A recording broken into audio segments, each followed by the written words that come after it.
State of Ohio versus James Hamilton, case number CR21-030274, Jeremy Evans on behalf of the defendant, Kelly Highland and Vice Moser on behalf of the state. Set today for arraignment. Here we go.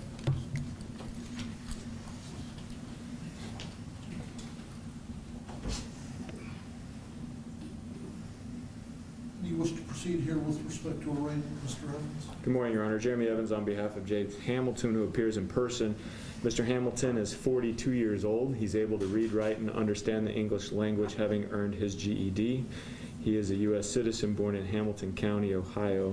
He has been served with a copy of his indictment within the last few hours. We would waive the 24-hour waiting period, waive the reading of the indictment in open court, and enter a not guilty plea for the second half of the indictment, counts 17 through 31.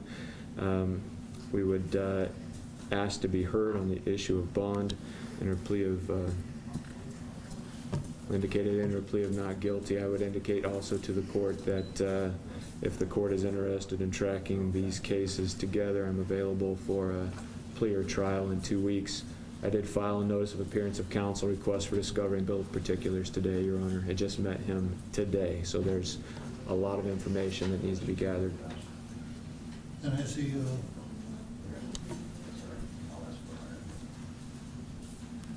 waived the speedy trial? No, Your Honor. Right. Was he arrested on the same date? Yes, he was.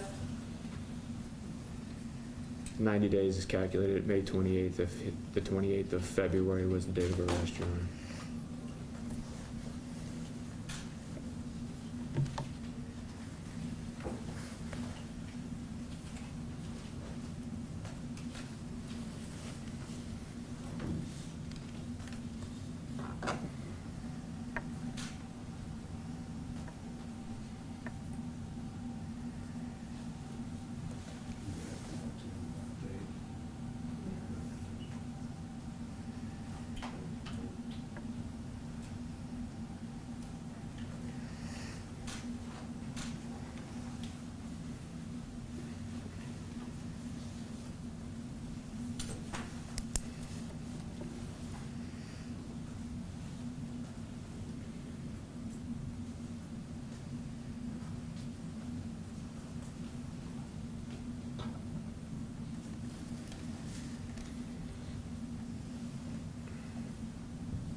Did he waive defects in service? I may have missed that. So waive, Your Honor.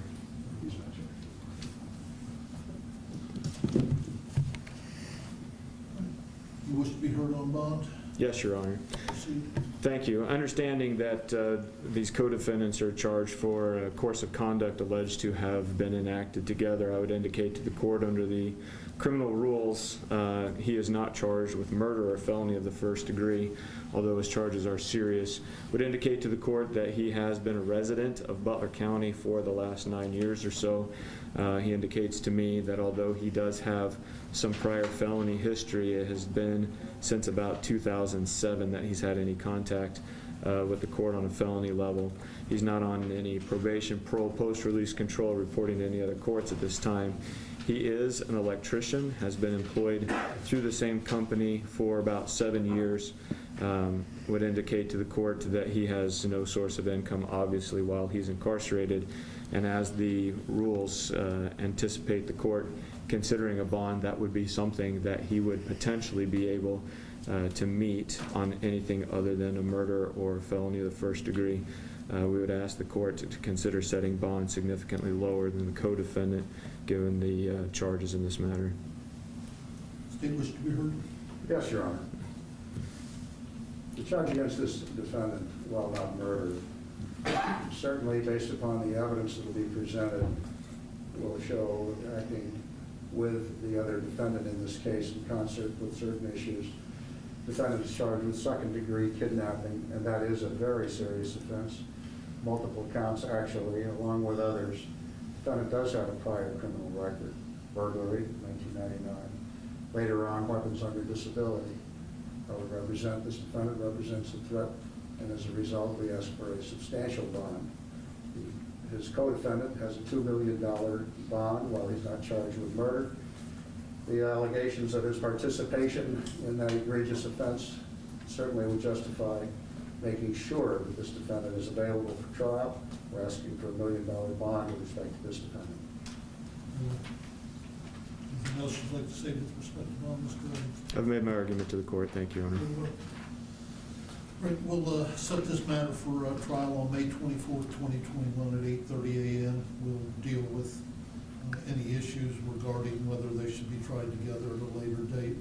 We'll set up pretrial for March 22nd, 2021 at 8:30 a.m. We'll set bond on this matter at $750,000. We'll order that the defendant be placed under if he's released, be placed under the custody of pretrial services with an order to report weekly. He'll be placed on a GPS unit with random drug screens. He's to have no contact with the alleged victims, and he assumes the obligation of determining the date, time, and place of all subsequent appearances, and to maintain contact with Mr. Evans, respond immediately to all calls from Mr. Evans, and not to change his address or telephone numbers without advising Mr. Evans. Anything else? Not by the state, Your Honor. Thank you. Very well. That'll be the order. We'll see you all back here on March 22nd. Thank you, Your Honor. No, you'd have to post 10% to the bonds, man. The difference is it's still 10%. Stand adjourned. To direct them to record if you wish. Otherwise? And the bonds, he's going to keep 10%, so it's okay.